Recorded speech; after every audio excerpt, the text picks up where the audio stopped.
Hej, vi er Alternativet, og velkommen til.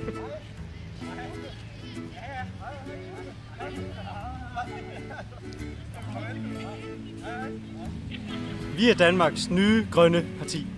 Her i Alternativet, der prøver vi at slippe af med mudderkasten. Vi vil have et bæredygtigt samfund, hvor der vi passer på hinanden. Ikke mindst et miljø, vi vil gøre grønnere. Økologi skal være billigere, fordi det er sundt. Vi skal passe på os selv, og derfor skal vi også arbejde mindre. Stress og lange arbejdstider, det går ud over familie og vores sind. I har allerede hørt det. 30 timer om ugen. Vi vil skabe et nyt os. Det er kun også som et fællesskab, at vi kan opnå nye højder. Derfor er vi i Alternativet arbejdet meget på at få lavet en ordentlig integration. Og det er nemlig vores overbevisning, at vi er stærkere sammen. Tilgang til økonomi. Vi vil måle økonomisk fremgang gennem vækst, trivsel, livsglæde, høj beskæftigelse og selvfølgelig fællesskab. Herudover vil vi i Alternativet anderledes metode til at hjælpe folk videre.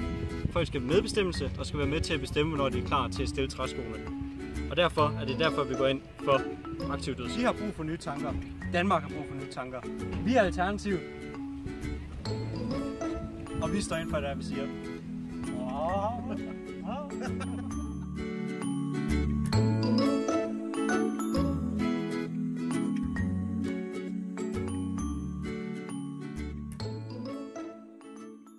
Økonomi, det skal være billigere, fordi det er sundt.